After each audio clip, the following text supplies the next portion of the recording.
Want to know why? Ask how. Howard, the humongous! In comments on a piece I just did on the super rich, a word kept cropping up. That word was materialism. It's something we think about a lot, and I've got sorry news for you. Materialism is a false concept. Materialism doesn't really exist. It's all about attention. It's all about relationism. What do I mean? First of all, once upon a time, not that long ago, you bought something like this. You probably bought one fancier than this. You probably really wanted the iPhone 5. Why did you want this thing? Did you want it because it gives you an extra 7.5 ounces of plastic, silicon, and chromium? Not at all. You wanted it because it's a portal. You wanted it because it's an entryway. You wanted it because it gives you relationship in places and times when in the past you wouldn't have had the possibility of relationship before. You can relate to your fellow human beings when you're in the car. You can relate to your fellow human beings when you are stuck in traffic and would normally be bored out of your gourd. When you're sitting in a subway where you don't have a signal for this thing, you can even relate to human beings in some strange way by playing a game.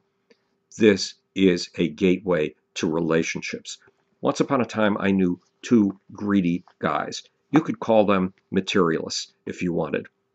One of them was Tommy Mottola. The other one was Walter Yetnikoff. Tommy Mottola was the manager for Hall & Oates. Walter Yetnikoff was the president of CBS Records. How do we know they were greedy? Because if Walter got $10 million in a deal, Tommy had to make a deal that was worth $15 million. Walter, seeing that Tommy had just made a deal that was worth $15 million, had to make a deal that was worth $20 million. And Tommy had to one-up Walter and get $25 million. Were these two guys busy building up ingots of gold? Were they busy acquiring material things? Did they even see the things that they were acquiring, except in the form of squiggles on a piece of paper or phosphorescent God knows what on a computer screen, pixels on a computer screen? Did they see anything more than a few numbers here or there? No. Why? Because, yes, they were in the standard sense greedy, and yet they weren't greedy at all. They were competitive. They were engaged in a relationship. They were engaged in a relationship with each other. Each one was trying to come out on the top of the heap. Each one was trying to come out on the top of the totem pole. Is being on the top of the totem pole a materialist thing? Why in the world do you climb to the top of a social totem pole? Because you want attention. You want the attention of your fellow human beings.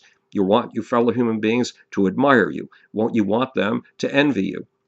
And most especially, when you feel a little randy, when you feel like mating, you want people of whatever sex you want and whatever physical shape appeals to you the most to be willing to go to bed with you. Is this a matter of material things? No, it's something extremely immaterial. It's something ephemeral. It's about how people relate to each other. How did Tommy and Walter go up against each other?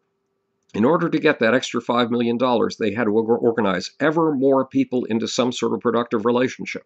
In order to get that extra $5 million, they had to manage to put together something that somebody was going to want, that somebody was going to want a lot, that preferably people were going to want a lot in business because they could sell it to millions of other people. Why? Because millions of other people wanted it.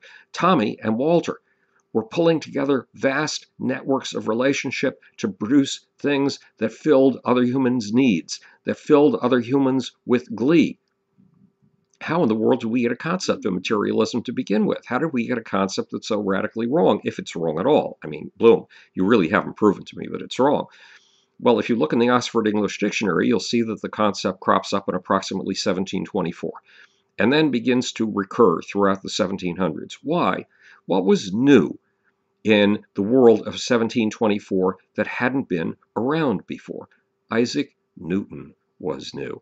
And Isaac Newton was obsessed with a couple of things that were relatively new in his time: bullets, cannonballs, billiard balls, and something that had been invented in 1570, That's, God knows, 130 years earlier or something like that. But nobody had popularized before. Equations. The equations of mathematics. Mathematics had not used equations up to that time. It had solely used geometry. Well, when Isaac Newton managed to figure out how a moon goes around an Earth using mathematics, or managed to figure out how an Earth goes around a sun using mathematics, and using the concept of, he used the concept of gravity. What is the concept of gravity really all about? Relationships. When you let a baseball drop from your hand, it falls to the earth because of the relationship between the earth and the baseball. Relationship between the earth and the baseball? I don't see any relationship here. There's nothing connecting, nothing physical connecting the earth and the baseball. That's the point.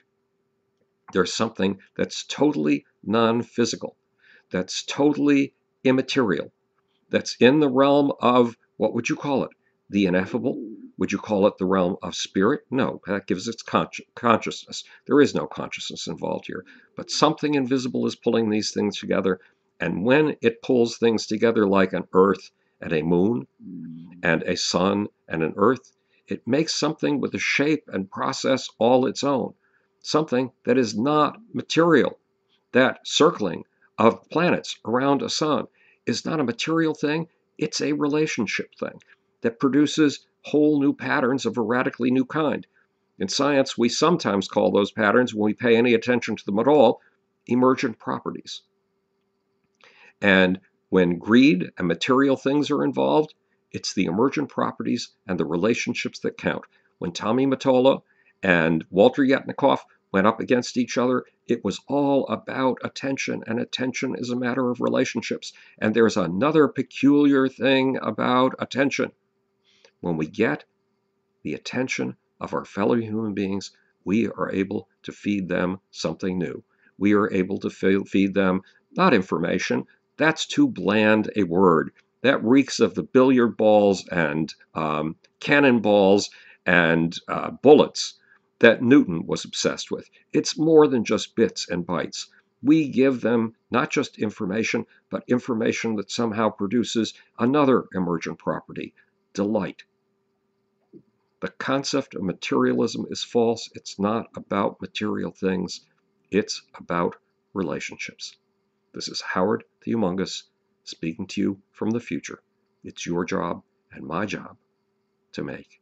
Or, want to know why? Ask how. Now for the off button. Ah, I found it!